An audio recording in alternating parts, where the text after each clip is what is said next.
Lalit Soni शिविरावाणी YouTube channel पर आप सभी साथियों का बहुत बहुत स्वागत। हर बार की तरह इस बार एक नई रिकॉर्डिंग के साथ आपके समक्ष प्रस्तुत है एक नया लेसन जो कि क्लास 10th का छठा लेसन है, केंद्र सरकार, सेंट्रल गवर्नमेंट। और इस लेसन में आपको जानने को मिलेगा कि संसद क्या है, केंद्र सरकार का किस तरह से गठन किया जाता है, राज्यसभा क्या है, का अर्थ क्या है, उसकी शक्तियाँ क्या है, उस बारे में जानकारी मिलेगी। और साथ ही जो मंत्री परिषद है उसका गठन कैसे किया जाता है, न्यायपालिका के बारे में आपको जानकारी प्राप्त होगी। और साथ ही जानकारियाँ प्राप्त होगी राष्ट्रपति और उपराष्ट्रपति की शक्तियाँ, के अधिकार क्या है, इस बारे में आपको इस लेसन में जानकारियाँ मिलेगी। और साथ ही एक निवेदन है आप सभी साथियों से, विशेष रूप से विद्यार्थी और शिक्षक गण जो इस रिकॉर्डिंग को सुनेंगे, उनसे रिक्वेस्ट है कि इस रिकॉर्डिंग को अधिक से अधिक विद्यार्थियों तक पहुंचाने में अपना योगदान प्रदान करें, ताकि यह रिकॉर्डिंग उन तक पहुंच सके जिनको इस रिकॉर्डिंग की बेहद आवश्यकता है। और इसके लिए आपको इस चैनल को सब्सक्राइब करना पड़ेगा, शेयर करना पड़ेगा और लाइक की इच्छा है। और शुरू होती है recording class 10th student Bunty के साथ। लीजिए सुनिए रिकॉर्डिंग। अध्याय 6 केंद्र सरकार। सरकार का अर्थ एवं परिभाषा। राज्य एक भावात्मक अवधारणा है जो एक अमूर्त एवं अदृश्य संस्था है। इसे मूर्त रूप प्रदान करने वाली संस्था को ही सरकार कहा जाता है। सरकार द्वारा ही राज्य की सामूहिक इच्छा को निर्धारित, अभिव्यक्त एवं कार्यान्वित किया जाता है। हम कह सकते हैं कि सरकारी राज्य रूपी भावनात्मक अवधारणा की अभिव्यक्ति है। सरकार के अभाव में राज्य की कल्पना भी नहीं की जा सकती, जो राज्य के निश्चित भूभाग में बसने वाले लोगों की सेवा करने हेतु कानूनों का निर्माण करती है, का निष्पादन करती है तथा उनका उचित रूप से पालन न करने वालों को दंडित कर उन्हें उचित रास्ते पर लाती है। गार्नर ने सरकार की परिभाषा करते हुए कहा है कि सरकार वह अभिकरण या मशीन है जिसके द्वारा राज्य की नीतियाँ निर्धारित की जाती है, सामान्य मामलों को नियमित किया जाता है तथा सामान्य हितों को उन्नत किया जाता है। सरकार के प्रमुख 3 अंग निम्नानुसार है: व्यवस्थापिका, कार्यपालिका, न्यायपालिका। व्यवस्थापिका। सरकार के 3 अंगों में व्यवस्थापिका प्रथम अंग है। भारतीय राज व्यवस्था में व्यवस्थापिका का गठन भी 2 स्तरों पर होता है। पहला संघीय व्यवस्थापिका, दूसरा राज्य व्यवस्थापिका। संविधान में संघीय व्यवस्थापिका को संसद के नाम दिया गया है। संविधान के अनुच्छेद 79 द्वारा व्यवस्था की गई है कि भारतीय संघ की एक संसद होगी जिनका निर्माण राष्ट्रपति तथा 2 सदनों से मिलकर होगा, जिनके नाम क्रमशः लोकसभा तथा राज्यसभा होंगे। इस प्रकार राष्ट्रपति, लोकसभा तथा राज्यसभा तीनों का संयुक्त नाम संसद है।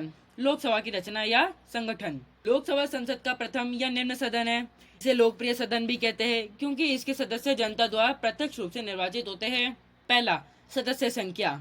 मूल संविधान में लोकसभा की सदस्य संख्या 500 निश्चित की गई थी, लेकिन समय समय पर इसमें वृद्धि की गई। अब गोवा, दमन और दीव पुनर्गठन अधिनियम 1987 द्वारा निश्चित किया गया है कि लोकसभा की अधिकतम सदस्य संख्या 552 हो सकती है। इनमें से अधिकतम 530 सदस्य राज्यों के निर्वाचन क्षेत्रों से व अधिकतम 20 सदस्य संघीय क्षेत्रों से निर्वाचित किए जा सकेंगे एवं राष्ट्रपति अगले भारतीय वर्ग के 2 सदस्यों का मनोनयन कर सकेंगे। दूसरा, निर्वाचन। लोकसभा के सदस्यों का चुनाव प्रत्यक्ष रूप से और वयस्क मताधिकार के आधार पर होता है। भारत में अब 18 वर्ष की आयु प्राप्त व्यक्ति को वयस्क माना गया है। लोकसभा के सभी निर्वाचन क्षेत्र एकल सदस्य ही रखे गए हैं। तीसरा, सदस्यों के लिए योग्यताएं। पहला, वह व्यक्ति भारत का नागरिक हो। दूसरा, उसकी आयु 25 वर्ष से अधिक हो। तीसरा, भारत सरकार अथवा किसी राज्य सरकार के अंतर्गत वह कोई लाभ का पद धारण न किए हुए हो। चौथा, वह किसी न्यायालय द्वारा पागल न ठहराया गया हो तथा दिवालिया न हो। चौथा, कार्यालय। लोकसभा का कार्यालय 5 वर्ष है। प्रधानमंत्री के परामर्श के आधार पर राष्ट्रपति के द्वारा लोकसभा को समय से पूर्व भी भंग किया जा सकता है। ऐसा अब तक 9 बार किया गया है।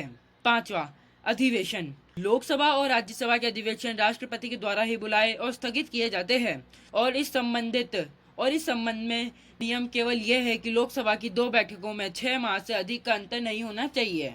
छठा है लोकसभा और पदाधिकारी, अध्यक्ष तथा उपाध्यक्ष। संविधान के अनुच्छेद 93 के अनुसार लोकसभा स्वयं ही अपने सदस्यों में से एक अध्यक्ष और उपाध्यक्ष का निर्वाचन करेगी। अध्यक्ष तथा उपाध्यक्ष को उनके पद से हटाया भी जा सकता है यदि लोकसभा के तत्कालीन सदस्यों को बहुमत से इस आशय का प्रस्ताव पास हो जाए, परंतु इस प्रकार का कोई प्रस्ताव लोकसभा में तभी पेश हो सकेगा जबकि इस प्रकार के प्रस्ताव को पेश करने के लिए कम से कम 14 दिन की पूर्व सूचना दी गई हो। संविधान के अनुसार अध्यक्ष और उपाध्यक्ष को संसद द्वारा निर्धारित वेतन तथा भत्ते प्राप्त होंगे। अध्यक्ष के कार्य और शक्तियाँ।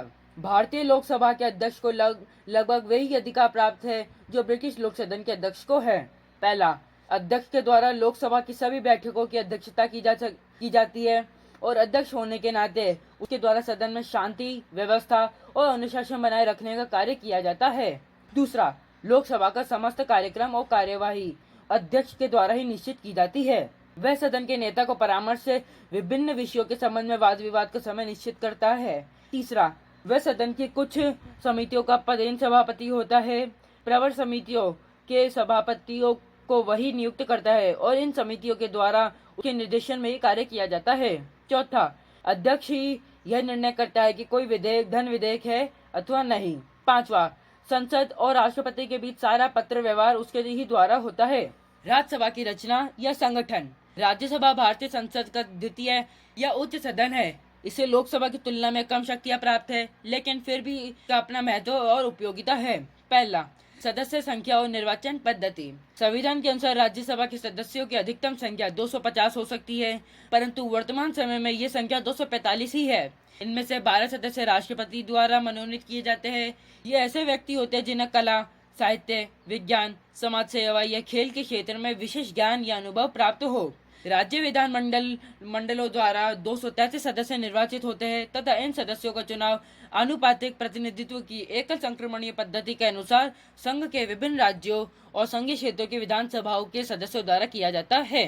दूसरा है सदस्यों की योग्यताएं। राज्यसभा के सदस्यों के लिए वही योग्यता है जो लोकसभा के सदस्यों के लिए है। अंतर केवल यह है कि लोकसभा की सदस्यता के लिए 25 वर्ष की आयु, किंतु राज्यसभा की सदस्यता के लिए 30 वर्ष या इससे अधिक की आयु होना आवश्यक है। तीसरा, सदस्यों का कार्यकाल। राज्यसभा एक स्थायी सदन है जो कभी भंग नहीं होता। इसके सदस्यों का कार्यकाल 6 वर्ष है और राज्यसभा के 1/3 सदस्य प्रति 2 वर्ष बाद सेवानिवृत्त हो जाते हैं। चौथा, राज्यसभा के पदाधिकारी। राज्यसभा के 2 प्रमुख पदाधिकारी होते हैं, सभापति और उपसभापति। भारत का उपराष्ट्रपति राज्यसभा का प्रधान सभापति होता है। उसका कार्यकाल 5 वर्ष है। राज्यसभा अपने सदस्यों में से किसी एक को 6 वर्ष के लिए उपसभापति निर्वाचित करती है। संसद के कार्य तथा शक्तियाँ। संविधान के द्वारा संसद को व्यापक शक्तियां प्रदान की गई है। संसद की प्रमुख शक्तियों का उल्लेख अग्रलिखित रूपों में किया जा सकता है। पहला, विधायी शक्तियां। संसद का सबसे प्रमुख कार्य राष्ट्रीय हितों को दृष्टि में रखते हुए कानून का निर्माण करना है। संसद को संघीय सूची में और समवर्ती सूची में उल्लेखित विषयों पर कानून निर्माण का अधिकार प्राप्त है। यद्यपि समवर्ती सूची के विषयों पर संघीय संसद और राज्य विधानमंडल दोनों के द्वारा ही कानूनों का निर्माण किया जा सकता है, किंतु इन दोनों द्वारा निर्मित कानूनों में पारस्परिक विरोध होने की स्थिति में संसद द्वारा निर्मित कानून ही मान्य होंगे। संसद के द्वारा अवशिष्ट विषयों पर भी कानून का निर्माण किया जा सकता है। दूसरा, संविधान में संशोधन की शक्ति। संविधान में संशोधन के संबंध में संसद को महत्वपूर्ण शक्ति प्राप्त है। संविधान के अनुसार संविधान में संशोधन का प्रस्ताव संसद में ही प्रस्तावित किया जा सकता है, किसी राज्य के विधानमंडल में नहीं। संसद के दोनों सदनों द्वारा संविधान के संशोधन का कार्य किया जाता है और संविधान के अधिकांश भाग में अकेली संसद के द्वारा ही या तो सामान्य बहुमत से या पृथक दोनों सदनों के 2/3 बहुमत से परिवर्तन किया जा सकता है। संविधान की केवल कुछ ही व्यवस्थाएं ऐसी है जिनमें संशोधन के लिए भारतीय संघ के आधे राज्यों के विधानमंडलों की स्वीकृति आवश्यक होती है। तीसरा, वित्तीय शक्तियाँ। जनता के प्रतिनिधि होने के नाते भारतीय संसद को राष्ट्रीय वित्त पर पूर्ण अधिकार प्राप्त है और प्रतिवर्ष वित्त मंत्री द्वारा प्रस्तावित बजट, राष्ट्रीय आय व्यय का लेखा जब तक संसद लोकसभा से स्वीकार न कर लिया जाए उस समय तक आय व्यय से संबंधित कोई कार्य नहीं किया जा सकेगा।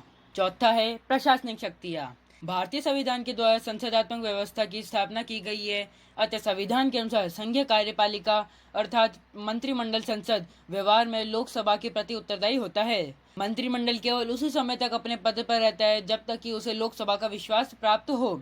संसद अनेक प्रकार से कार्यपालिका पर नियंत्रण रख सकती है। पांचवा, निर्वाचन संबंधी शक्तियाँ।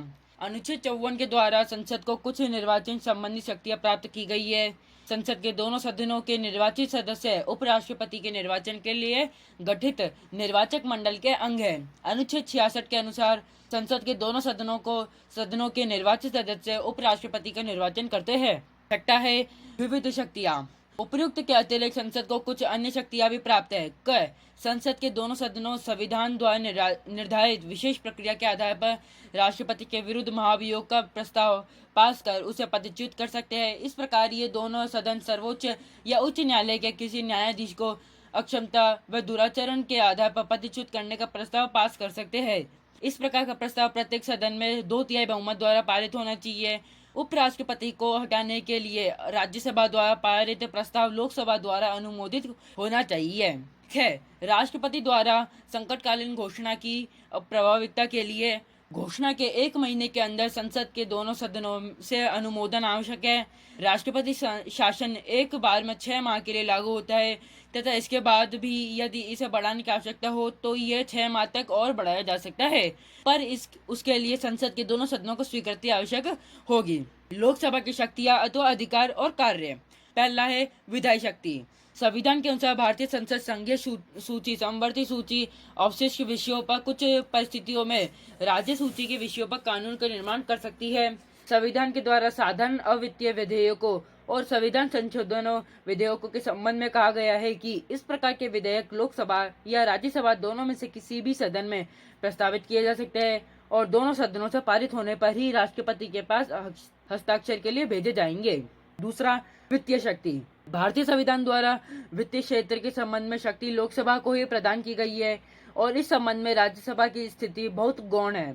अनुच्छेद 109 के अनुसार धन विधेयक लोकसभा के में ही प्रस्तावित किए जा सकते हैं, राज्यसभा में नहीं। लोकसभा से पारित होने के बाद धन विधेयक राजस्थान में भेजा जाता है और राज्यसभा के लिए आवश्यक है कि उसे धन विधेयक की प्राप्ति की तिथि से 14 दिन के अंदर अंदर विधेयक लोकसभा को लौटा देना होगा। राज्यसभा विधेयक में संशोधन के लिए सुझाव दे सकती है, लेकिन उन्हें स्वीकार करना या न करना लोकसभा की इच्छा पर निर्भर करता है। तीसरा, कार्यपालिका पर नियंत्रण की शक्ति। भारतीय संविधान के द्वारा संसदात्मक व्यवस्था की स्थापना की गई है, अतः संविधान के अनुसार संघीय कार्यपालिका अर्थात मंत्रिमंडल संसद व्यवहार में लोकसभा के प्रति उत्तरदायी होता है। मंत्रिमंडल केवल उसी समय तक अपने पद पर रहता है जब तक कि उसे लोकसभा का विश्वास प्राप्त हो। चौथा, संविधान संशोधन संबंधी शक्ति। लोकसभा को राज्यसभा के साथ मिलकर संविधान में संशोधन परिवर्तन का अधिकार भी प्राप्त है। संविधान के अनुच्छेद 368 के अनुसार संविधान के अधिकांश भाग में संशोधन का कार्य अकेली संसद के द्वारा ही किया जाता है। पांचवा, निर्वाचन मंडल के रूप में कार्य। लोकसभा निर्वाचन मंडल के रूप में भी कार्य करती है। अनुच्छेद 54 के अनुसार लोकसभा के निर्वाचित सदस्य राज्यसभा के निर्वाचित सदस्यों तथा राज्य विधानसभाओं के निर्वाचित सदस्यों के साथ मिलकर राष्ट्रपति को निर्वाचित करते हैं। राज्यसभा के कार्य और शक्तियों का अध्ययन निम्नलिखित रूप में किया जा सकता है। पहला, विधायी शक्ति। लोकसभा के साथ साथ राज्यसभा भी विधि निर्माण संबंधी कार्य करती है।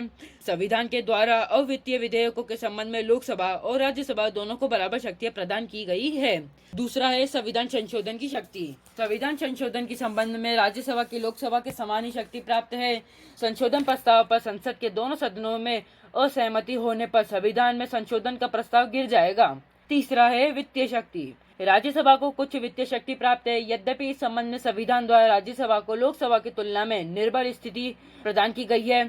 संविधान के अनुसार धन विधेयक पहले लोकसभा में ही प्रस्तावित किए जाएंगे। लोकसभा से स्वीकृत होने पर धन विधेयक राज्यसभा में भेजे जाएंगे, जिसके द्वारा अधिक से अधिक 14 दिन तक इस विधेयक पर विचार किया जा सकेगा। राज्यसभा धन विधेयक के संबंध में अपने सुझाव लोकसभा को दे सकती है, लेकिन यह लोकसभा की इच्छा पर निर्भर है कि उन प्रस्तावों को माने या ना माने। चौथा है कार्यपालिका संबंधी शक्ति। संसदात्मक शासन व्यवस्था में मंत्रिपरिषद संसद के लोकप्रिय सदन के प्रति उत्तरदायी होती है, अतः भारत में भी मंत्रिपरिषद लोकसभा के प्रति सामूहिक रूप से उत्तरदायी है, राज्यसभा के प्रति नहीं। राज्यसभा के सदस्य मंत्रियों से प्रश्न तथा पूरक प्रश्न पूछ सकते हैं और उनकी आलोचना भी कर सकते हैं, परंतु इन्हें अविश्वास प्रस्ताव द्वारा मंत्रियों को हटाने का अधिकार नहीं है। पांचवा है विविध शक्तियाँ। प्रयुक्त के अतिरिक्त राज्यसभा को कुछ अन्य शक्तियां भी प्राप्त है, जिनका प्रयोग वे लोकसभा के साथ मिलकर करती है। ये शक्तियां और कार्य इस प्रकार है। पहला, राज्यसभा के निर्वाचित सदस्य राष्ट्रपति के चुनाव में भाग लेते हैं। दूसरा, राज्यसभा के निर्वाचित सदस्य लोकसभा के निर्वाचित सदस्यों के साथ मिलकर उपराष्ट्रपति का चुनाव करते हैं। तीसरा, राज्यसभा और लोकसभा के साथ मिलकर राष्ट्रपति, सर्वोच्च न्यायालय के न्यायाधीशों तथा कुछ पदाधिकारियों पर महाभियोग भी लगा सकती है। महाभियोग का प्रस्ताव तभी पारित समझा जाता है जब दोनों सदन इस प्रकार के प्रस्ताव को स्वीकार कर ले।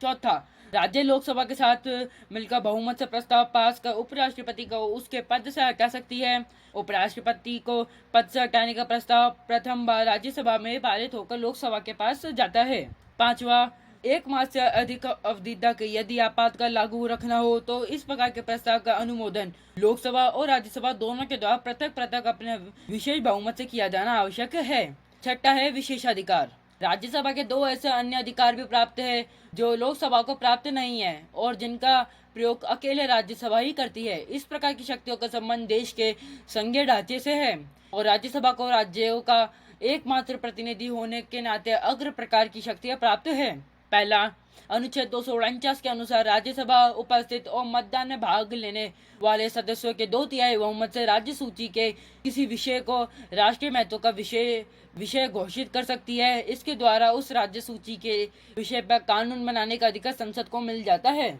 दूसरा है, संविधान के अनुच्छेद 312 के अनुसार राज्यसभा ही अपने 2/3 बहुमत से प्रस्ताव पास कर नया अखिल भारतीय सेवा स्थापित करने का अधिकार केंद्र सरकार को दे सकती है। कार्यपालिका। सरकार का दूसरा अंग कार्यपालिका है।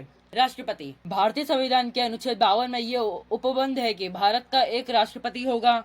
अनुच्छेद 53 के अनुसार संघ की कार्यपालिका शक्ति राष्ट्रपति में निहित होगी तथा वह इस प्रकार संविधान के अनुसार स्वयं अथवा अधीनस्थ पदाधिकारियों द्वारा करेगा। इस प्रकार संघीय कार्यपालिका में राष्ट्रपति, उपराष्ट्रपति, प्रधानमंत्री, मंत्रिपरिषद व भारत का महान न्यायवादी होंगे। राष्ट्रपति कार्यपालिका का औपचारिक प्रधान होगा और प्रधानमंत्री सहित मंत्रिपरिषद कार्यपालिका का वास्तविक प्रधान। भारतीय संघ की कार्यपालिका के प्रधान को राष्ट्रपति कहा गया है। भारत में ब्रिटेन जैसी संसदात्मक व्यवस्था को अपनाया गया है जिसके अंतर्गत कार्यपालिका का एक वैधानिक प्रधान होता है और दूसरा वास्तविक प्रधान। राष्ट्रपति भारतीय संघ की कार्यपालिका का वैधानिक प्रधान है और भारतीय संघ में उसकी स्थिति ब्रिटिश सम्राट जैसी होती है। राष्ट्रपति पद की योग्यताएं। संविधान में राष्ट्रपति के पद पर निर्वाचित होने वाले व्यक्तियों के लिए निम्नांकित योग्यता निश्चित की गई है। पहला, वह भारत का नागरिक हो। दूसरा, वह 35 वर्ष की आयु पूरी कर चुका हो। तीसरा, वह लोकसभा का सदस्य निर्वाचित होने की योग्यता रखता हो।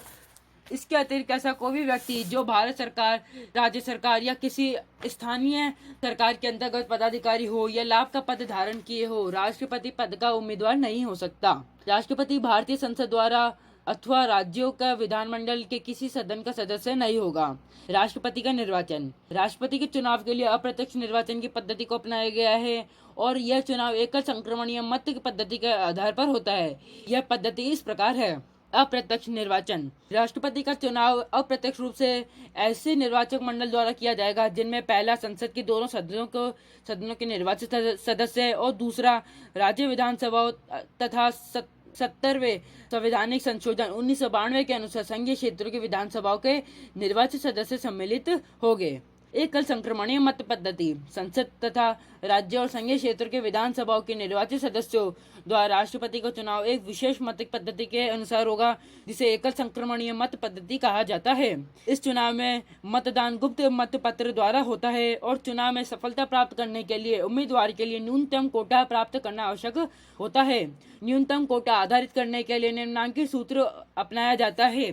न्यूनतम कोटा बराबर दिए गए वैध मतों की संख्या बट्टे निर्वाचित होने वाले प्रतिनिधियों की संख्या +1 निर्वाचक सभी प्रत्याशियों के समूह को अपने वरीयता अंकित करते हैं। मतगणना के दौरान सर्वप्रथम प्रत्याशियों को मिले पहली वरीयता के मतों की गणना की जाती है।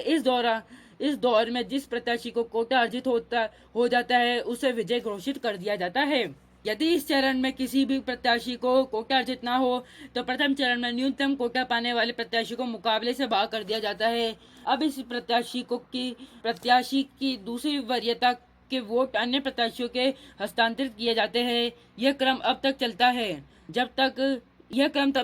जब तक कि कोई प्रत्याशी कोटा अर्जित ना कर ले। पदच्युति की पद्धति। महाभियोग। भारत के राष्ट्रपति का कार्यकाल 5 वर्ष है किंतु भारतीय संविधान के अनुच्छेद 61 के अनुसार राष्ट्रपति द्वारा संविधान का उल्लंघन किए जाने पर संविधान में दी गई पद्धति के अनुसार उस पर महाभियोग लगाकर उसे पदच्युत किया जा सकता है। उस पर अभियोग लगाने का अधिकार भारतीय संसद के प्रत्येक सदन को प्राप्त है। अभियोग चलाने की अनुमति के लिए अभियोग चलाने वाले सदन की समस्त संख्या के 1/4 सदस्यों के हस्ताक्षर होने आवश्यक है। सदन में प्रस्ताव प्राप्त होने के 14 दिन बाद अभियोग लगाने वाले सदनों में उस पर विचार किया जाएगा और यदि अभियोग का प्रस्ताव सदन की कुल संख्या के 2/3 सदस्यों द्वारा स्वीकृत हो जाए तो उसके उपरांत प्रस्ताव द्वितीय सदन को भेज दिया जाता है। दूसरा सदन इन अभियोगों की या तो स्वयं जांच करेगा या इस कार्य के लिए विशेष समिति नियुक्त करेगा। यदि सदन में राष्ट्रपति के विरुद्ध लगाए गए आरोप सिद्ध हो जाते हैं और दूसरा सदन भी अपने कुल सदस्यों के कम से कम 2/3 बहुमत से महाभियोग के प्रस्ताव को स्वीकार कर ले तो प्रस्ताव स्वीकृत होने की तिथि से राष्ट्रपति पदच्युत समझा जाएगा। राष्ट्रपति की शक्तियां और कार्य। अध्ययन की सुविधा के लिए राष्ट्रपति की समस्त शक्तियों को प्राथमिक रूप से 2 भागों में बांटा जा सकता है। पहला सामान्यकालीन शक्तियां और दूसरा संकटकालीन शक्तियां। सामान्यकालीन शक्तियां अथवा अधिकार। संविधान के द्वारा सामान्य काल में राष्ट्रपति को जो शक्तियां प्रदान की गई है उनका अध्ययन निम्नलिखित 5 शीर्षकों के अंतर्गत किया जा सकता है। पहला, कार्यपालिका अथवा प्रशासनिक शक्तियां। संविधान के अनुसार संविधान के अनुच्छेद 53 के अनुसार संघ की कार्यपालिका शक्ति राष्ट्रपति में निहित होगी तथा वह उसका प्रयोग संविधान के अनुसार स्वयं या अपने अधीनस्थ पदाधिकारियों द्वारा करेगा। इस प्रकार शासन का समस्त कार्य राष्ट्रपति के नाम से होगा और सरकार के समस्त निर्णय उसके ही माने जाएंगे। पहला है महत्वपूर्ण अधिकारियों की नियुक्ति व पदच्युति। राष्ट्रपति भारत संघ के अनेक महत्वपूर्ण अधिकारियों की नियुक्ति करता है, जैसे प्रधानमंत्री की सलाह से अन्य मंत्री, राज्य के राज्यपाल, उच्चतम न्यायपालिका और उच्च न्यायालय के न्यायाधीशों, महालेखा परीक्षक, संघीय लोक सेवा आयोग के अध्यक्ष और सदस्य तथा विदेशों से राजदूत आदि। सेकंड, शासन संचालन संबंधी शक्तियां। इस संबंध में उसके द्वारा विभिन्न प्रकार के नियमों बनाए जा सकते हैं। वह संसद के दोनों सदनों की संयुक्त बैठक, सर्वोच्च न्यायालय के अधिकारियों व कर्मचारियों की नियुक्ति तथा नियंत्रक व महालेखा परीक्षक की शक्तियों से संबंधित नियमों का निर्माण करता है। मंत्रिपरिषद के सदस्यों के बीच विभागों का वितरण भी उसी के द्वारा ही किया जाता है। थर्ड है वैदेशिक क्षेत्र में शक्ति। भारतीय संघ का वैधानिक प्रमुख होने के नाते राष्ट्रपति वैदेशिक क्षेत्र में भारत का प्रतिनिधित्व करता है। वह विदेशों में स्थित भारतीय दूतावासों के लिए राजदूतों व कूटनीतिक प्रतिनिधियों को नियुक्त करता है और विदेशों के राजदूत व राजनयिक प्रतिनिधियों के प्रमाण पत्र को स्वीकार करता है। विदेशों से संधियां और समझौते भी राष्ट्रपति के नाम से किए जाते हैं। फोर्थ है सैन्य क्षेत्र में शक्ति। राष्ट्रपति भारत के समस्त सेनाओं का प्रधान सेनापति है, किंतु इस अधिकार का प्रयोग वह कानून के अनुसार ही कर सकता है। प्रतिरक्षा सेवाएं, युद्ध और शांति आदि के विषय में कानून बनाने की शक्ति केवल संसद को प्राप्त है। अतः भारतीय राष्ट्रपति संसद की स्वीकृति को बिना न तो युद्ध की घोषणा कर सकता है और न ही सेना का प्रयोग कर सकता है। दूसरा, विधायी शक्तियां। भारत का राष्ट्रपति भारतीय संघ कार्यपालिका का वैधानिक प्रधान तो है ही, उस भारतीय संसद का भी अभिन्न अंग माना गया है और इस रूप में राष्ट्रपति को विधायी क्षेत्र की विभिन्न शक्तियां प्राप्त है। फर्स्ट है विधायी क्षेत्र का प्रशासन। राष्ट्रपति को विधायी क्षेत्र के प्रशासन से संबंधित अन्य शक्तियां प्राप्त है। वह संसद का अधिवेशन बुलाता है और अधिवेशन समाप्ति की घोषणा करता है। वह प्रधानमंत्री की सिफारिश पर लोकसभा को उसके निश्चित काल से पूर्व भी भंग कर सकता है। अब तक 9 बार लोकसभा को समय पूर्व भंग किया जा चुका है। संसद के अधिवेशन के प्रारंभ में राष्ट्रपति दोनों सदनों की संयुक्त बैठक में भाषण देता है और उसके द्वारा अन्य अवसरों पर भी संसद को संदेशों या उनकी बैठकों में भाषण देने का कार्य किया जा सकता है। राष्ट्रपति के इन भाषणों में शासन की सामान्य नीति की घोषणा की जाती है। सेकंड है सदस्यों को मनोनीत करने की शक्ति। राष्ट्रपति को राज्यसभा में 12 सदस्यों को मनोनीत करने का अधिकार है, जिनके द्वारा साहित्य, विज्ञान, कला या अन्य किसी क्षेत्र में विशेष सेवा की गई हो। वह लोकसभा में 2 आंग्ल भारतीय सदस्यों को मनोनीत कर सकता है। थर्ड है विधेयक पर निषेधाधिकार का प्रयोग। संसद द्वारा स्वीकृति प्रत्येक विधेयक राष्ट्रपति की स्वीकृति के बाद ही कानून का रूप ग्रहण करता है। वह साधारण विधेयक को कुछ सुधारों के साथ संसद को पुनः विचार के लिए लौटा सकता है, लेकिन यदि वह विधेयक संसद के द्वारा पुनः संशोधन के साथ ही या बिना संशोधन के पारित कर दिया जाता है तो राष्ट्रपति को दूसरी बार उसे स्वीकृति देनी होगी। चौथा है अध्यादेश जारी करने की शक्ति। जिस समय संसद का अधिवेशन न हो रहा हो उस समय राष्ट्रपति को अध्यादेश जारी करने का अधिकार प्राप्त है। यह अध्यादेश संसद का अधिवेशन प्रारंभ होने के 6 सप्ताह बाद तक लागू रहेंगे, लेकिन संसद चाहे तो उसके द्वारा इस अवधि से पूर्व भी इन अध्यादेशों को समाप्त किया जा सकता है। तीसरा, वित्तीय शक्तियां।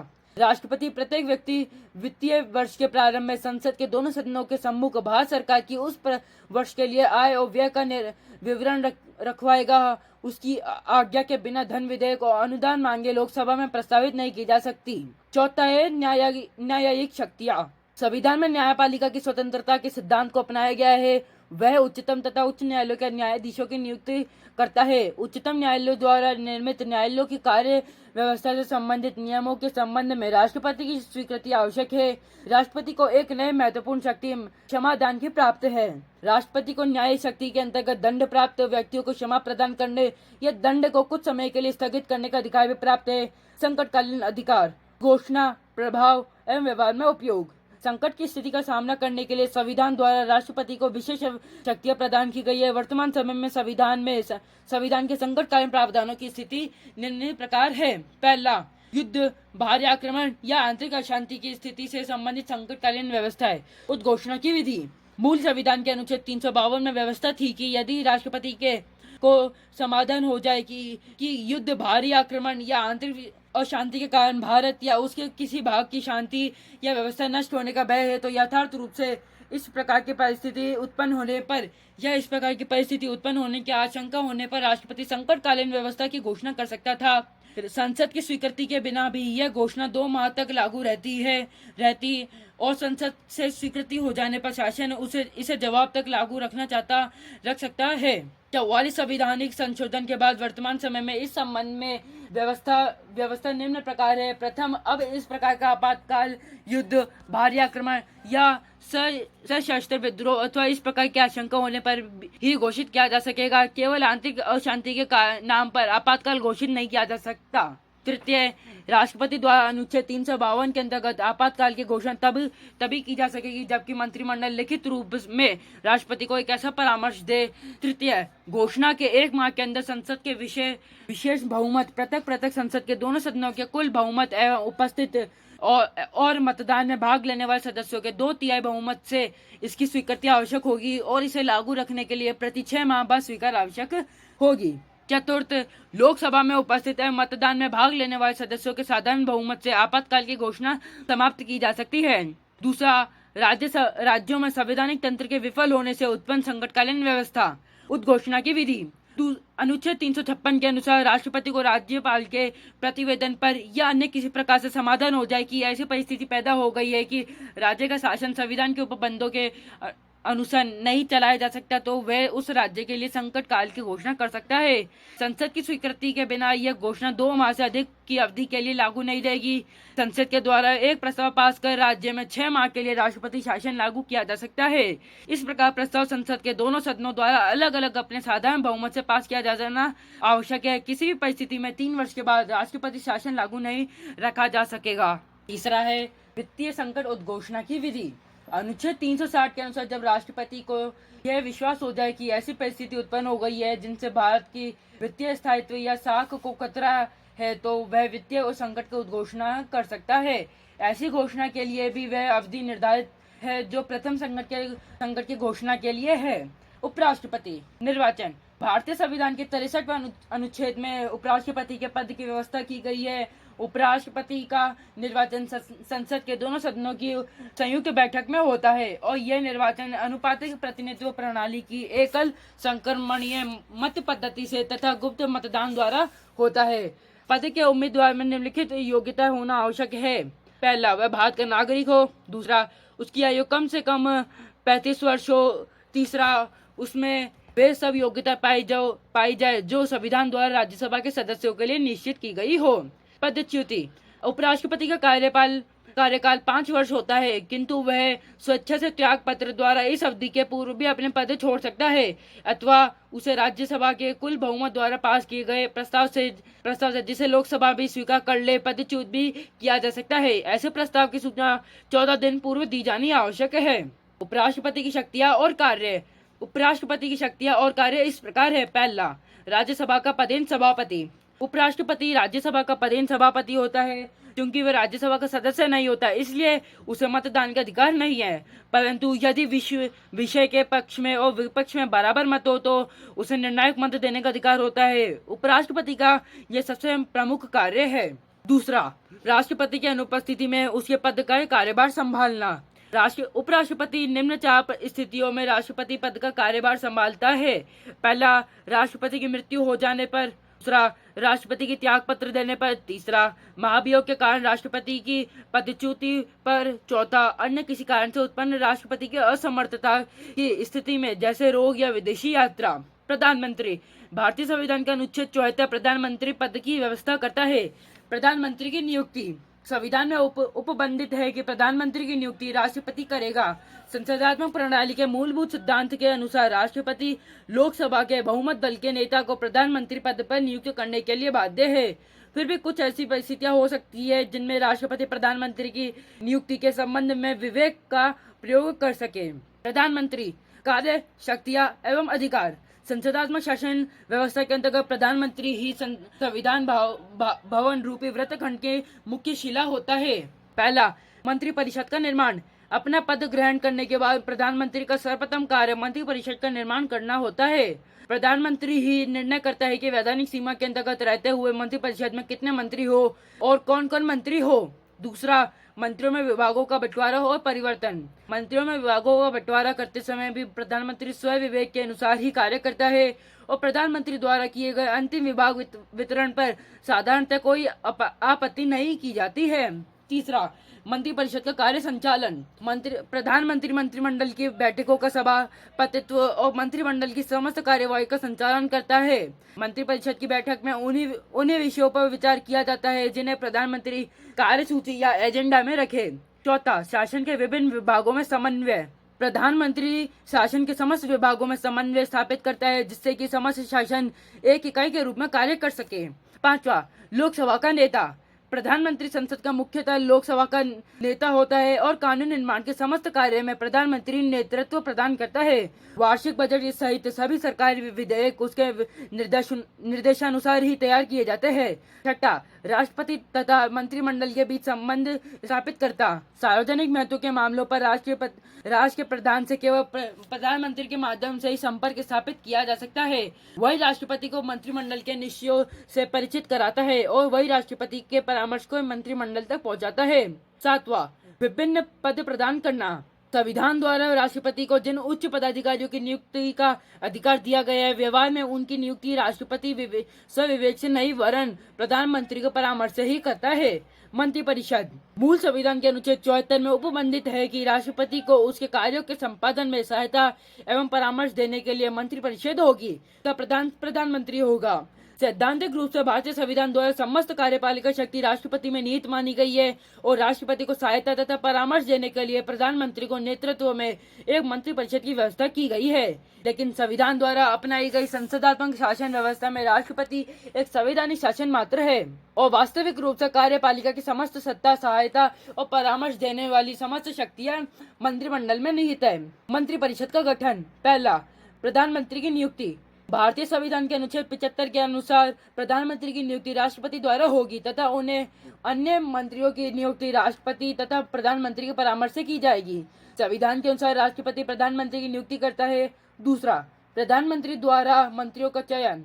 अन्य मंत्रियों के नियुक्ति के संबंध में संवैधानिक स्थिति यह है कि राष्ट्रपति प्रधानमंत्री की राय से अन्य मंत्रियों की नियुक्ति करेगा, लेकिन व्यवहार में राष्ट्रपति प्रधानमंत्री के परामर्श को मानने के लिए बाध्य है। तीसरा, मंत्रियों में कार्य विभाजन। मंत्रिपरिषद के गठन के बाद प्रधानमंत्री के द्वारा इससे अधिक कठिन कार्य उनके बीच विभागों के विभाजन का किया जाता है।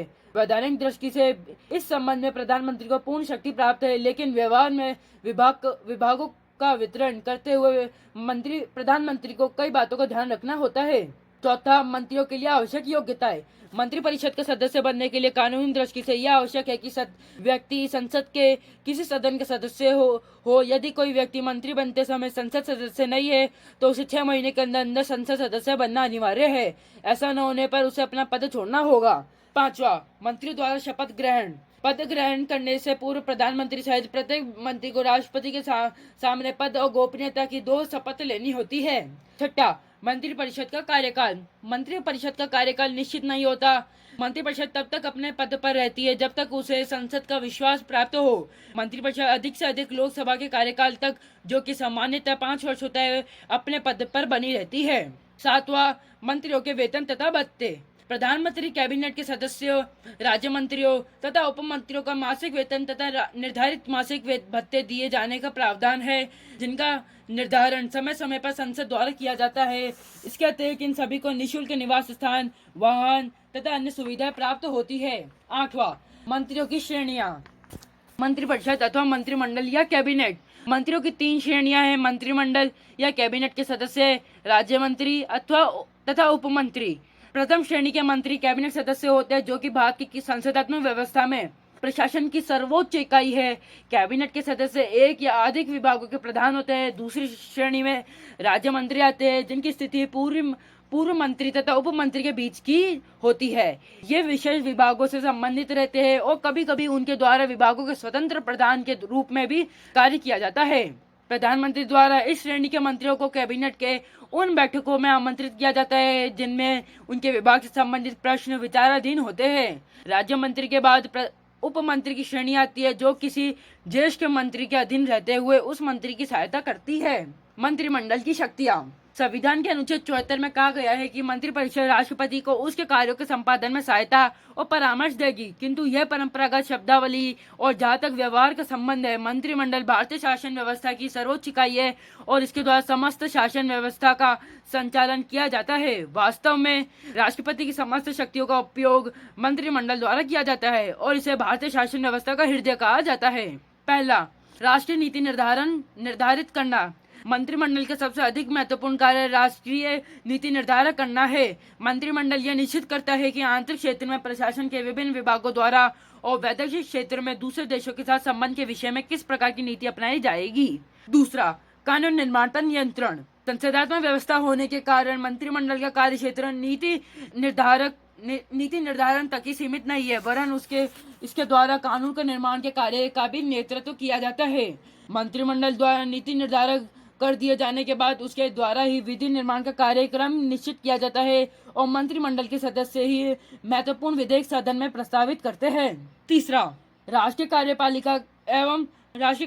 कार्यपालिका पर सर्वोच्च नियंत्रण। सैद्धांतिक दृष्टि से संघ सरकार की समस्त कार्यपालिका शक्ति राष्ट्रपति के हाथों में है, लेकिन व्यवहार में इस प्रकार की समस्त कार्यपालिका शक्ति का प्रयोग मंत्रिमंडल के द्वारा किया जाता है। मंत्रिमंडल में विभिन्न विभागों के अध्यक्ष होते हैं, वे अपने विभागों का संचालन करते हैं और उनके कार्यों की देखभाल करते हैं। चौथा, वित्तीय कार्य। देश की आर्थिक नीति निर्धारित करने का उत्तरदायित्व भी मंत्रिपरिषद का होता है। इस हेतु उनके द्वारा प्रत्येक वर्ष संसद के सम्मुख देश के संभावित आय व्यय का ब्यौरा बजट प्रस्तुत किया जाता है। बजट मंत्रिमंडल द्वारा निर्धारित नीति के आधार पर ही वित्त मंत्री तैयार करता है और वही उसे लोकसभा में प्रस्तुत करता है। अन्य समस्त धन विधेयकों को भी मंत्रिमंडल में लोकसभा में प्रस्तुत करता है। पांचवा, वैदेशिक संबंधों का संचालन। भारत के वैदेशिक संबंधों का संचालन मंत्रिमंडल के द्वारा ही किया जाता है। इसके द्वारा युद्ध तथा शांति संबंधी घोषणा की जाती है और इस बात का निर्णय किया जाता है कि दूसरे देशों के साथ किस प्रकार के संबंध स्थापित किए जाने चाहिए। छठा, नियुक्ति संबंधी कार्य। संविधान के द्वारा राष्ट्रपति को जिन पदाधिकारियों को नियुक्त करने की शक्ति प्रदान की गई है, व्यवहार में इन पदाधिकारियों को नियुक्त मंत्रिमंडल के द्वारा ही की जाती है। भारत में कार्यपालिका की शक्तियों को नियंत्रित करने का कार्य विपक्ष के द्वारा किया जाता है। विपक्ष सत्ता पक्ष का नियंत्रित करने एवं शासन व्यवस्था को संविधान का अनुसार संचालित करने के लिए निम्नलिखित साधनों द्वारा सरकार का प्रभावित एवं नियंत्रित करता है। न्यायपालिका सरकार का तीसरा अंग न्यायपालिका है। सर्वोच्च न्यायालय का गठन। पहला, न्यायाधीशों की संख्या। मूल रूप में सर्वोच्च न्यायालय के लिए एक मुख्य न्यायाधीश तथा 7 अन्य न्यायाधीशों की व्यवस्था की गई थी और संविधान के द्वारा सर्वोच्च न्यायालय के न्यायाधीशों की संख्या, सर्वोच्च न्यायालय का क्षेत्राधिकार, न्यायाधीशों के वेतन या सेवा शर्तें निश्चित करने का अधिकार संसद को दिया गया था। 2008 में मुख्य न्यायाधीश सहित न्यायाधीशों की संख्या 31 कर दी गई। सर्वोच्च न्यायालय के न्यायाधीशों की नियुक्ति भारत का राष्ट्रपति करता है। भारत के प्रमुख न्यायाधीश की नियुक्ति के संबंध में राष्ट्रपति सर्वोच्च न्यायालय अथवा उच्च न्यायालय के ऐसे अन्य न्यायाधीशों से परामर्श लेता है जिनसे वह इस संबंध में परामर्श लेना आवश्यक समझता है। वर्तमान में सर्वोच्च न्यायालय व उच्च न्यायालय में न्यायाधीशों की नियुक्ति कॉलेजियम व्यवस्था से की जाती है, जिसके अनुसार सर्वोच्च न्यायालय के मुख्य न्यायाधीश व 4 वरिष्ठतम न्यायाधीशों को एक समूह राष्ट्रपति के नाम प्रस्तावित करते हैं। वह राष्ट्रपति इन्हीं नामों में से न्यायाधीशों की नियुक्ति करते हैं।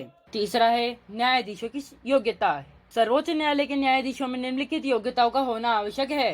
अ वे भारत का नागरिक हो। ब वह किसी उच्च न्यायालय अथवा 2 या 2 से अधिक न्यायालयों में लगातार कम से कम 5 वर्ष तक न्यायाधीश के रूप में कार्य कर चुका हो, या किसी उच्च न्यायालय या न्यायालयों में लगातार 10 वर्ष तक अधिवक्ता रह चुका हो, या राष्ट्रपति की दृष्टि में कानून का उच्च कोटि का ज्ञाता हो।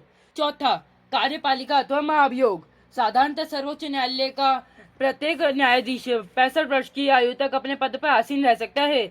इस अवस्था के पूर्व वह स्वयं त्याग पत्र दे सकता है। सिद्ध कदाचार अथवा असमर्थता के कारण संसद के द्वारा न्यायाधीश को उसके पद से हटाया जा सकता है। यदि संसद के दोनों सदन अलग अलग अपने कुल सदस्यों के 2/3 बहुमत से इसके अयोग्य या आपत्तिजनक आचरण करने वाले प्रमाणित कर देते हैं, तो भारत के राष्ट्रपति आदेश से उस न्यायाधीश को अपने पद से हटाना होगा। पांचवा, वेतन, भत्ते एवं अन्य सुविधाएं। मुख्य न्यायाधीशों को 1 लाख रुपए मासिक तथा अन्य न्यायाधीशों को 90,000 रुपए मासिक वेतन मिलता है। न्यायाधीशों के लिए पेंशन व सेवानिवृत्त पेंशन ग्रेच्युटी की व्यवस्था भी है। वेतन एवं भत्ते समय समय पर संशोधित होते हैं। छठा, उन्मुक्तियां। न्यायाधीशों को अपने सभी कार्यों व निर्णयों के लिए आलोचना से मुक्ति प्रदान की गई है। सातवां, न्यायालय का मुख्य स्थान। अनुच्छेद 130 के अनुसार सर्वोच्च न्यायालय का प्रधान कार्यालय दिल्ली में है। आठवां, न्यायाधीशों पर प्रतिबंध। संविधान में यह निश्चित किया गया है कि जो व्यक्ति भारत के सर्वोच्च न्यायालय में न्यायाधीश रह चुका है, वह पद से निवृत्त के बाद भारत में किसी न्यायालय या किसी भी अधिकारी से सामने वकालत नहीं कर सकते हैं। सर्वोच्च न्यायालय का क्षेत्राधिकार या शक्तियां तथा कार्य। भारतीय संविधान के द्वारा सर्वोच्च न्यायालय को बहुत अधिक व्यापक क्षेत्राधिकार प्रदान किया गया है, जिसका अध्ययन निम्नलिखित रूपों में किया जा सकता है। पहला, प्रारंभिक क्षेत्राधिकार। सर्वोच्च न्यायालय के प्रारंभिक क्षेत्राधिकार को निम्नलिखित 2 वर्गों में रखा जा सकता है। क्या? प्रारंभिक एकमेव क्षेत्राधिकार। प्रारंभिक एकमेव क्षेत्राधिकार का आशय उन विवादों से है जिनकी सुनवाई केवल भारतीय सर्वोच्च न्यायालय द्वारा ही की जा सकती है। सर्वोच्च न्यायालय के प्रारंभिक एकमेव क्षेत्राधिकार के अंतर्गत निम्न विषय आते हैं: भारत सरकार तथा 1 या 1 से अधिक राज्यों के बीच विवाद, भारत सरकार, संघ का कोई राज्य या राज्यों तथा 1 या अधिक राज्यों के बीच विवाद, 2 या 2 से अधिक राज्यों के बीच संवैधानिक विषयों के संबंध में उत्पन्न कोई विवाद।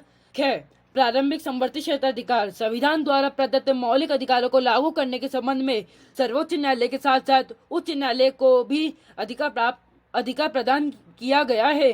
अतः मौलिक अधिकारों के उल्लंघन से संबंधित जो विवाद है, वो चाहे तो पहले किसी राज्य के उच्च न्यायालय में और चाहे तो सीधे सर्वोच्च न्यायालय में उपस्थित किए जा सकते हैं। दूसरा, अपीलीय क्षेत्राधिकार। सर्वोच्च न्यायालय को प्रारंभिक क्षेत्राधिकार के साथ साथ संविधान ने अपीलीय क्षेत्राधिकार भी प्रदान किया है, और यह भारत का अंतिम अपीलीय न्यायालय है। उस समस्त राज्यों के उच्च न्यायालयों के निर्णय के विरुद्ध अपील सुनाने का अधिकार है। सर्वोच्च न्यायालय के अपीलीय क्षेत्राधिकार को निम्न 4 वर्गों में विभाजित किया जा सकता है: संवैधानिक, दीवानी, फौजदारी व विशिष्ट। संवैधानिक। संविधान के अनुच्छेद 135 के अनुसार यदि उच्च न्यायालय यह प्रमाणित कर दे कि विवाद में संविधान की व्याख्या से संबंधित कानून का कोई महत्वपूर्ण प्रश्न निहित भी की जा सकती है, तो उच्च न्यायालयों के निर्णय की अपील सर्वोच्च न्यायालय में भी की जा सकती है। दीवानी। इस संबंध में मूल संविधान के अंतर्गत यह व्यवस्था है कि उच्च न्यायालय में सर्वोच्च न्यायालय में केवल ऐसे ही दीवानी विवादों की अपील की जा सकती थी जिसमें विवादग्रस्त राशि 20,000 रुपए से अधिक हो, किंतु 1973 में हुए 30वें संविधान संशोधन द्वारा अनुच्छेद 133 को संशोधन कर उक्त धनराशि की सीमा 20,000 हटाते हुए अब यह निश्चित किया गया है कि सभी दीवानी विवादों को अपील से सर्वोच्च न्यायालय में की जा सकेगी। फौजदारी। फौजदारी के क्षेत्र में उन विवादों में उच्च न्यायालयों के निर्णय के विरुद्ध सर्वोच्च न्यायालय में अपील की जा सकती है जिनमें पहला, उच्च न्यायालय के नीचे के न्यायालय के ऐसे कार्य है, ऐसे किसी निर्णय को रद्द करके अभियुक्त को मृत्यु दंड दे दिया हो जिसमें नीचे के न्यायालय ने अभियुक्त को अपराध मुक्त कर दिया था, या दूसरा, उच्च न्यायालय के नीचे के न्यायालय में चल रहे किसी विवाद को अपने यहाँ लेकर अभियुक्त को मृत्यु दंड दे दिया हो, या तीसरा, उच्च न्यायालय यह प्रमाणित कर दे कि मामला सर्वोच्च न्यायालय में अपील के योग्य है। विशिष्ट। कुछ ऐसे मामले हो सकते हैं जो उपयुक्त श्रेणी में नहीं आते, लेकिन जिनमें सर्वोच्च न्यायालय का हस्तक्षेप आवश्यक हो सकता है। अतः अनुच्छेद 135 के अनुसार सर्वोच्च न्यायालय को अधिकार दिया गया है कि सैनिक न्यायालय को छोड़कर वह भारत के अन्य किसी न्यायालय अथवा न्यायमंडल के निर्णय के विरुद्ध सर्वोच्च न्यायालय में अपील करने की अनुमति प्रदान कर दे। तीसरा, अपील के लिए विशेष आज्ञा देने का अधिकार।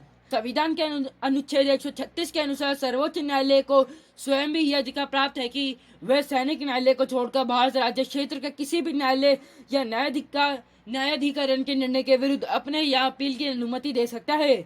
उसकी इस शक्ति पर कोई संवैधानिक प्रतिबंध नहीं है। चौथा, परामर्श संबंधी क्षेत्राधिकार। संविधान ने सर्वोच्च न्यायालय को परामर्श संबंधी क्षेत्राधिकार भी प्रदान किया है।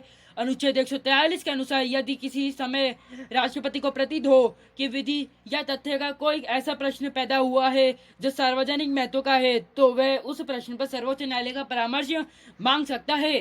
न्यायालय के परामर्श को स्वीकार या अस्वीकार करना राष्ट्रपति के विवेक पर निर्भर होगा। पांचवा, अभिलेख न्यायालय। अनुच्छेद 129 सर्वोच्च न्यायालय को अभिलेख न्यायालय का स्थान प्रदान करता है। अभिलेख न्यायालय के दो आशय है। प्रथम, इस न्यायालय के निर्णय सब जगह साक्ष्य के रूप में स्वीकार किए जाएंगे और इन्हें किसी भी न्यायालय में प्रस्तुत किए जाने पर उनकी प्रामाणिकता के विषय पर प्रश्न नहीं उठाए जाएंगे। द्वितीय, इस न्यायालय के द्वारा न्यायालय अवमानना के लिए किसी भी प्रकार का दंड किया जा सकता है। छठा, मौलिक अधिकारों का रक्षक। भारत का सर्वोच्च न्यायालय नागरिकों के मौलिक अधिकारों का रक्षक है। न्यायालय मौलिक अधिकारों को लागू करने के लिए बंदी, प्रत्यक्षीकरण, परमादेश, प्रतिषेध, अधिकार प्रच्छा और उत्प्रेषण के लेख जारी कर सकता है। सातवां, संविधान का संरक्षण, न्यायिक पुनर्विलोकन की शक्ति। संविधान के द्वारा सर्वोच्च न्यायालय को संविधान के संरक्षण का कार्य प्रदान किया गया है, जिसका अर्थ यह है कि सर्वोच्च न्यायालय को कानूनों की वैधानिकता की जांच करने की शक्ति प्राप्त है। अनुच्छेद 131 और अनुच्छेद 132 सर्वोच्च न्यायालय को संघीय तथा राज्य सरकार द्वारा निर्मित विधियों के पुनर्विलोकन का अधिकार देता है। यदि संघीय संसद या राज्य विधानमंडल संविधान का अतिक्रमण करते हैं या मौलिक अधिकारों के विरुद्ध विधि का निर्माण करते हैं, तो संघीय संसद या राज्य विधानमंडल द्वारा निर्मित ऐसी विधि को सर्वोच्च न्यायालय अवैधानिक घोषित कर सकता है। सर्वोच्च न्यायालय की ऐसी शक्ति को न्यायिक पुनर्विलोकन की शक्ति कहा जाता है। अब आते हैं इस पाठ के महत्वपूर्ण बिंदुओं पर। पहला, भारतीय संविधान में संघीय व्यवस्थापिका को संसद का नाम दिया गया है। संसद के निम्न 3 अंग है। पहला, राष्ट्रपति, जो कार्यपालिका का प्रधान है और इसकी कानून निर्माण के क्षेत्र में भी भूमिका है। दूसरा, लोकसभा, जो प्रथम या निम्न सदन या लोकप्रिय सदन है। तीसरा, राज्यसभा, जो द्वितीय अर्थात उच्च सदन या वरिष्ठ सदन है। दूसरा, लोकसभा की अधिकतम सदस्य संख्या 552 हो सकती है। तीसरा, संविधान लागू किए जाने के समय से ही अनुसूचित जातियों और जनजातियों के लिए लोकसभा और विधान सभाओं में स्थानों के आरक्षण की व्यवस्था चली आ रही है।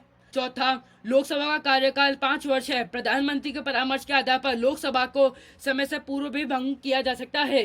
पांचवा, लोकसभा के 2 पदाधिकारी है, अध्यक्ष और उपाध्यक्ष, जिनका चुनाव लोकसभा स्वयं ही करती है। छठा, राज्यसभा, राज्यसभा के सदस्यों की अधिकतम संख्या 250 हो सकती है। इनमें से 12 सदस्य राष्ट्रपति द्वारा मनोनीत किए जाते हैं।